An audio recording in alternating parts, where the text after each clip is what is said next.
Ester capítulo 9. Chegou o dia 13 do 12º mês, o mês de Adar, o dia em que deveria ser cumprida a ordem do rei. Era o dia em que os inimigos dos judeus esperavam dominá-los. Mas o que aconteceu foi o contrário. Os judeus derrotaram seus inimigos. Em todas as cidades do reino onde havia judeus, eles se reuniram para atacar os que queriam matá-los. Ninguém podia resistir aos seus ataques, pois todos estavam com medo deles. Todos os oficiais das províncias, isto é, o chefe dos vários povos, os representantes do rei e os governadores das províncias, ajudaram os judeus, pois tinham medo de Mordecai. A fama dele se havia espalhado pelo reino inteiro, e todos sabiam que ele tinha muita autoridade no governo, e o poder de Mordecai ia aumentando cada vez mais. Portanto, os judeus fizeram com seus inimigos o que queriam, mataram todos com suas espadas, não deixaram ninguém escapar. Em Suzã, capital, eles mataram 500 homens. Mataram também os 10 filhos de Ramã, filho de Hamedata, o inimigo dos judeus. Os nomes deles eram Barsandata, Dalfão, Aspatá, Porata, Adalias, Aridata, Parmasta, Arizai, Aridai, Vaizata. Mas os judeus não ficaram com os bens dele. Naquele mesmo dia o rei foi informado de quantas pessoas haviam sido mortas em Suzã. Então disse a Ester: aqui em Suzã os judeus mataram 500 homens, e também os 10 filhos de Ramá. E nas províncias, quanto eles terão matado? O que é que você quer agora? É só pedir. Se quiser mais alguma coisa, eu lhe darei. Ester respondeu: se for do agrado do rei, dê autorização aos judeus de Suzã para fazerem amanhã o mesmo que tinha ordem para fazer hoje. E peço também que os corpos dos 10 filhos de Ramã sejam pendurados em forcas. O rei concordou e mandou ler a autorização em público em Suzã, e os corpos dos 10 filhos de Ramã foram pendurados em forcas.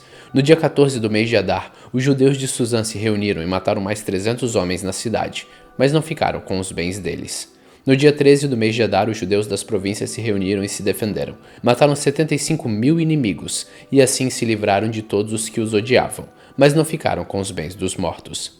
No dia 14, eles descansaram e comemoraram com banquetes e festas. Mas em Suzã os judeus comemoraram no dia 15 do mês, pois no dia 13 e 14 eles mataram seus inimigos, e só no dia 15 descansaram. É por isso que os judeus que vivem em vilas e povoados comemoram o dia 14 de Adar, com banquetes e festas, e mandam comida uns aos outros. Mordecai escreveu tudo o que havia acontecido, e mandou cartas a todos os judeus que moravam em todas as províncias do reino, tanto aos de perto como os de longe. Nas cartas ele ordenou que todos os anos eles comemorassem os dias 14 e 15 do mês de Adar, pois foi nestes dias que os judeus se livraram dos seus inimigos, e foi neste mês que a tristeza e o luto se transformaram em alegria e festa.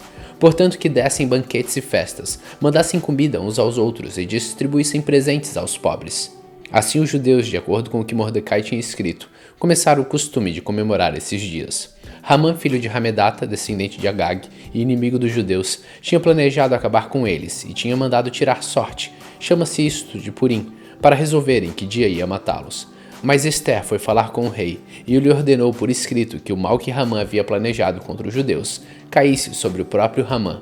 Portanto, enforcaram Ramã e os seus filhos. É por isso que esses dias feriados são chamados de Purim, que é o plural da palavra pur, que significa sorte.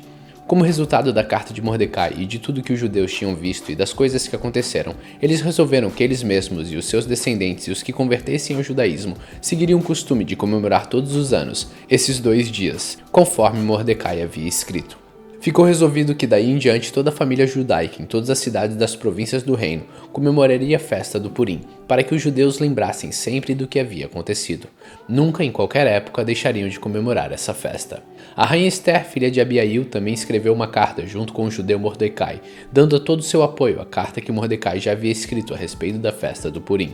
Cópias das cartas foram mandadas a todos os judeus das 127 províncias do reino, desejando-lhes paz e prosperidade, e confirmando que a festa de Purim devia ser comemorada nos dias marcados, assim como haviam marcado para si mesmos e para os seus descendentes dias de festas e de jejum. Eles deveriam seguir essas ordens do judeu Mordecai e da rainha Ester. A ordem de Ester, confirmando as instruções para a comemoração de Purim, foi escrita num livro. Ester capítulo 10. O rei Xerxes obrigou os moradores do seu reino, tanto os do litoral como os do interior, a fazerem trabalhos forçados. Todas as grandes e maravilhosas coisas que Xerxes fez e também a história completa de como colocou Mordecai no alto cargo do seu governo, tudo isso está escrito nos livros da história dos reis da Média e da Pérsia. O judeu Mordecai ocupou a mais alta posição do reino, logo abaixo do rei Xerxes. Mordecai era admirado e estimado por todos os judeus. Ele fez tudo o que pôde para o bem-estar do seu povo e pelo progresso da sua raça. Hoje, no dia 224 de nossa leitura, terminamos o livro de Esther. Continue faminto, continue humilde.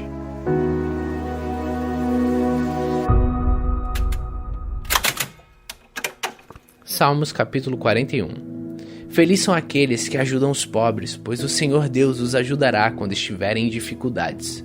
O Senhor os protegerá, guardará a vida deles e lhes dará felicidade na terra prometida. Ele não os abandonará nas garras dos inimigos. Quando estiverem doentes, de cama, o Senhor os ajudará e lhes dará saúde novamente. Eu disse: ó Senhor Deus, pequei contra ti, tem compaixão de mim e cura-me.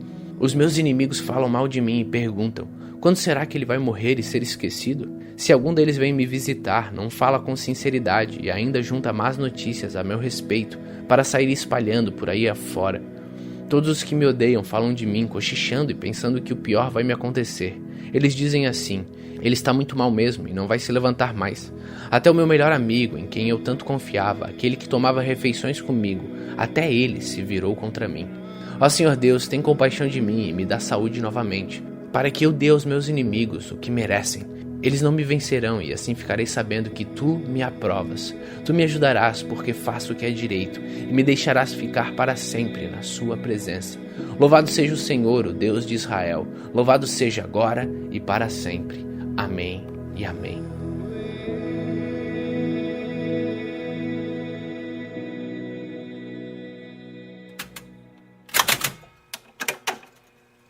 Lucas capítulo 5. Certo dia Jesus estava na praia do lago da Galileia e a multidão se apertava em volta dele para ouvir a mensagem de Deus. Ele viu 2 barcos no lago, perto da praia. Os pescadores tinham saído deles e estavam lavando as redes. Jesus entrou num dos barcos, o de Simão, e pediu que ele se afastasse um pouco da praia. Então sentou-se e começou a ensinar a multidão. Quando acabou de falar, Jesus disse a Simão: leve o barco para um lugar onde o lago é bem fundo. Então você e os seus companheiros joguem as redes para pescar. Simão respondeu: mestre, nós trabalhamos a noite toda e não pescamos nada. Mas já que é o Senhor que está mandando jogar as redes, eu vou obedecer. Então eles jogaram as redes na água. Pescaram tanto peixe que as redes estavam se rebentando. Então fizeram um sinal para os companheiros que estavam no outro barco, a fim de que viessem ajudá-los. Eles foram e encheram os 2 barcos com tanto peixe que os barcos quase afundaram. Quando Simão Pedro viu o que havia acontecido, ajoelhou-se diante de Deus e disse: Senhor, afasta-se de mim, pois eu sou um pecador. Simão e os outros que estavam com ele ficaram admirados com a quantidade de peixes que haviam apanhado. Tiago e João, filho de Zebedeu, que eram companheiros de Simão, também ficaram muito admirados. Então Jesus disse a Simão: não tenha medo. De agora em diante, você vai pescar gente. Eles arrastaram os barcos para a praia, deixaram tudo e seguiram Jesus. Certa vez, Jesus estava numa cidade onde havia um homem que tinha o corpo todo coberto de lepra. Quando viu Jesus, o leproso se ajoelhou diante dele, encostou o rosto no chão e pediu: Senhor, eu sei que o Senhor pode me curar se quiser. Jesus estendeu a mão, tocou nele e lhe disse: sim, eu quero. Você está curado. No mesmo instante, a lepra desapareceu. Então Jesus lhe deu esta ordem: escute, não conte isso para ninguém, mas vá pedir ao sacerdote que examine você. Depois, a fim de provar para todos que você está curado, vá oferecer o sacrifício que Moisés ordenou. Mas as notícias a respeito de Jesus se espalhavam ainda mais e muita gente vinha para ouvi-lo e para ser curado das suas doenças. Porém, Jesus ia para lugares desertos e orava. Um dia, Jesus estava ensinando, e alguns fariseus e alguns mestres da lei estavam sentados perto dele. Eles tinham vindo de todas as cidades da Galileia e da Judéia e também de Jerusalém. O poder do Senhor estava com Jesus para que ele curasse os doentes. Alguns homens trouxeram um paralítico deitado numa cama e estavam querendo entrar na casa e colocá-lo diante de Jesus. Porém, por causa da multidão, não conseguiram entrar com o paralítico. Então, o carregaram para cima do telhado. Fizeram uma abertura nas telhas e o desceram na sua cama, em frente de Jesus, no meio das pessoas que estavam ali. Jesus viu que eles tinham fé e disse ao paralítico: meu amigo, os seus pecados estão perdoados. Os mestres da lei e os fariseus começaram a pensar: quem é este homem que blasfema contra Deus desta maneira? Ninguém pode perdoar pecados, só Deus tem esse poder. Porém, Jesus sabia o que eles estavam pensando e disse: por que vocês estão pensando assim? O que é mais fácil dizer ao paralítico: seus pecados estão perdoados, ou levanta-se e ande? Pois vou mostrar para vocês que eu, o Filho do Homem, tenho poder na terra para perdoar pecados. Então disse ao paralítico: Eu digo a você, levanta-se, pegue a sua cama e vá para casa. No mesmo instante, o homem se levantou diante de todos, pegou a cama e foi para casa, louvando a Deus. Todos ficaram muito admirados e cheios de medo. Louvaram a Deus, dizendo: que coisa maravilhosa nós vimos hoje. Depois disso, Jesus saiu e viu um cobrador de impostos chamado Levi, sentado no lugar onde os impostos eram pagos. Jesus lhe disse: venha comigo. Levi se levantou, deixou tudo e seguiu Jesus. Então Levi fez para Jesus uma grande festa na sua casa. Havia ali muitos cobradores de impostos e outras pessoas estavam sentadas com eles. Os fariseus e os mestres da lei, que eram do partido dos fariseus, ficaram zangados com os discípulos de Jesus e perguntaram: por que vocês comem e bebem com cobradores de impostos e com outras pessoas de má fama?